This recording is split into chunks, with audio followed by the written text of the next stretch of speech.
Hello, world and universe. Welcome to the Trevor Donald Experience. Manifest your truth. And this channel is an organic amalgamation for searching, seeking, and finding the truth in this chaotic, confusing, and disruptive world we live in today. We are the soldiers of Zion. And I want to get into this story that happened last week. This is the 4th of July weekend here in St. Louis and across America, 250 years of this celebration. We've been in a heat wave here in St. Louis for the past week, and it's going to be super hot. You got Ludacris that is coming, that's performing tonight downtown St. Louis. You have Stephen Marley, Bob Marley's son, who's performing tomorrow at 5:30 downtown. Miranda Lambert is headlining tomorrow night's festivities. So there's a lot going on, and we know that between the heat, holiday celebrations, there can be a lot of chaos and disruption, especially in the urban market. So we have to be careful. But I want to bring up this story that happened a week ago today, last Friday, that was devastating to one particular family. Such a sad, tragic story for those who are not aware of it. But let's get into it. And this is going to kind of give you a temperament for some of the chaos and disruption that's going on in our urban cities that is devastating. The power of the D words: destruction, dilapidation, depression. We have a group or an inoculation of a specific generation that is lost in the sauce. So you got kids raising kids. So let's get into this one. St. Louis 10-year-old charged with murder and shooting 7-month-old infant niece. On Friday, June 26, 2026, police responded to a home in the 8400 block of North Broadway in St. Louis Baton neighborhood. A 10-year-old boy was linked to the shooting death of a 7-month-old infant girl that Friday in North St. Louis. She was shot on Friday in North St. Louis, a 7-month-old infant girl. The victim identified by police as Keyomi Parker. Officers rushed her to the hospital in a police SUV while performing life-saving care, shutting down streets to clear paths, but she died of her injuries. Another 7-year-old child was also in the home at the time. So let's look at this. We're talking about ignorant youth raising ignorant youth. You got a 10-year-old in the house, a 7-year-old in the house, a 7-month-old baby.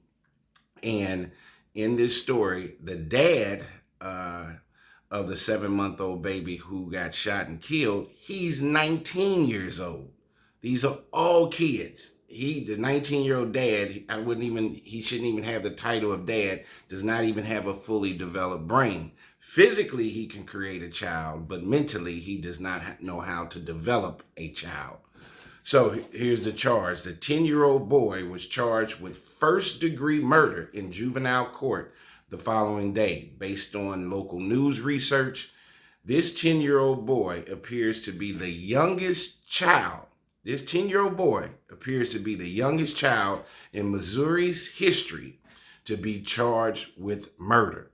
This is happening in 2026, the youngest child in the history of Missouri. And we're celebrating the history of the United States this weekend. Look at the irony. Because Missouri law only allows certification to adult court for children 12 and older. So if you're 13 to 14 years old, listen to this story, and you commit a crime, let alone murder, at 13, you can be charged as an adult in Missouri. Anything over 12.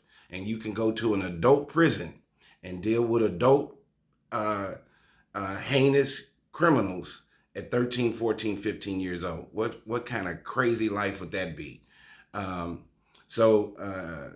Because Missouri law only allows certification to adult court for children 12 and older, the case will proceed entirely through the juvenile system.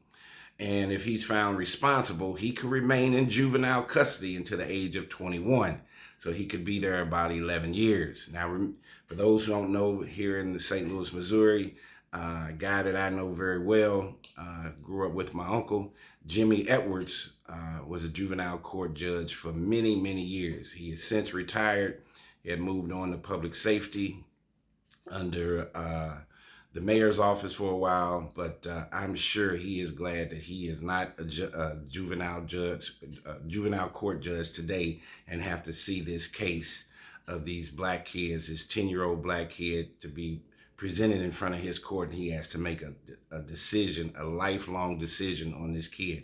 So you're talking for this entire family, from the 19-year-old dad to the 10-year-old shooter to the 7-month-old niece who died. This is PTSD at its finest, and such a tragic loss. This is self-inflicted, self-desired harm and destruction on the black community and this family. And we need to raise our voices about this and not stay silent about black on black crime. Where are the non-gun violence prevention programs, the nonprofit ones? Where are they at voicing and protesting this black on black crime today and gun violence? So how did this kid get the gun?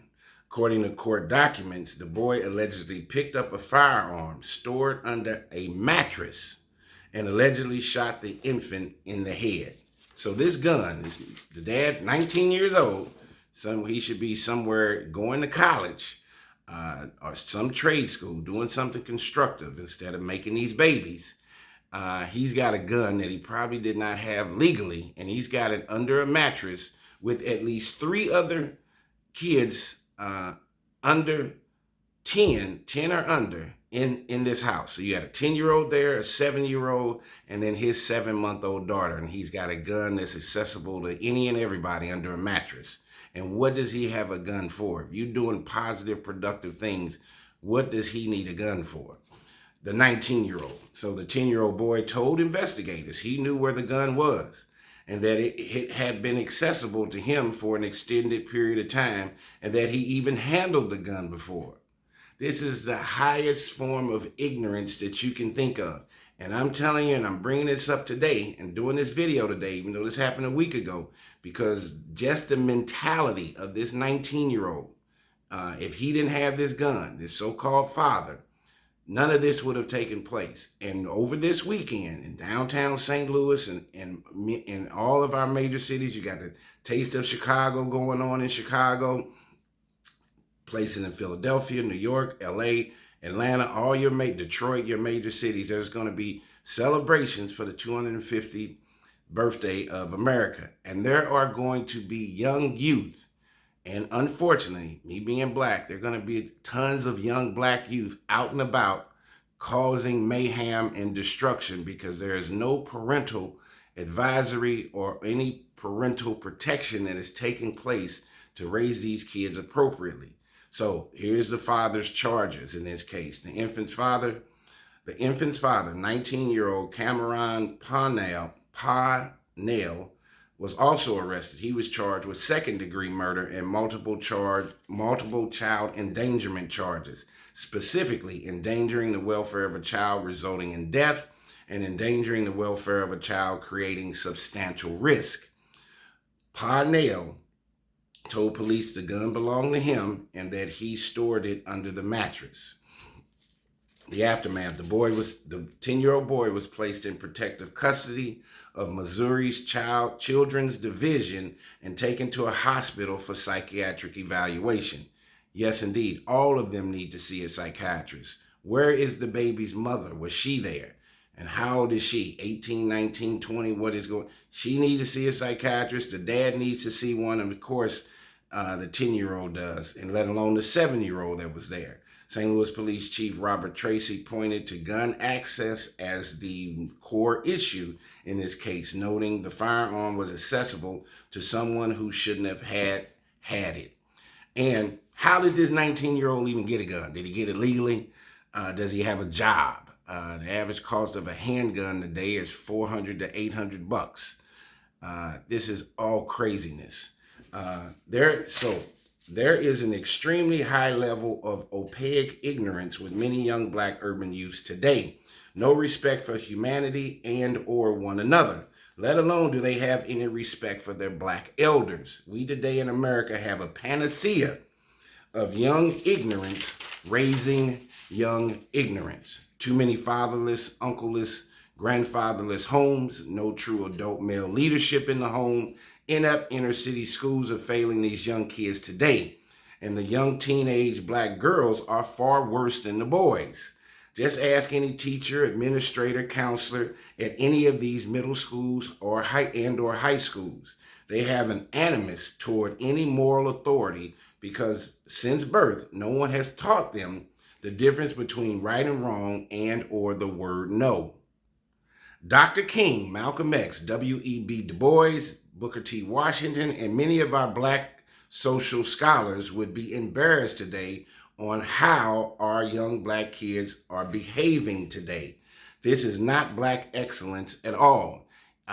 Even somebody like Dr. Frantz Fanon, who wrote Black Faces, White Masks, The Wretched Earth, they would be rolling in their graves today to see the level of chaos and disruption and inhumane, immoral concepts and contexture that we are doing to each other today. Self-hatred is real. Black on black self-hatred is real. Black youths are killing each other at such an alarming rate that they have the potential with lax gun laws and or open carry gun laws, especially in the state of Missouri, that young black folks could potentially wipe out an entire generation through gun violence, murder, and mass incarceration. Our black future is fragile and in trouble, and we are in trouble, black people. Wake up now. Protest black on black violence, which is happening every second of every day. I'm tired of the desecration of our black community being perpetrated by our own people, black people. We have to do something about it. And this weekend, here again, is always counterintuitive for our black culture. And I'm going to say it as a black man, it's middle age. It's not racism talking about ourselves. I'm not a white person, but I'm telling you, every holiday, which is supposed to be a time of love, getting together, and integration, it turns into a shooting and killing field. You having these teen takeovers that are going all across the country. Here again, you're not seeing white kids, Indian kids, Chinese kids, Native American kids doing this. These are young black youth. We need to come together. If we're going to police our own community, we don't need to police it against the police. We need to police our community against ourselves and our young black folks. So we need to be hopeful and wishful that this weekend, starting today, for the 4th of July and the celebration of America's 250th birthday, that we can go out and have a great time without harming or hurting each other and be able to enjoy this weekend. Let's see what the numbers look like on Monday. But this situation that took place last Friday is just a moniker of what's going on in our black community today, and we're suffering.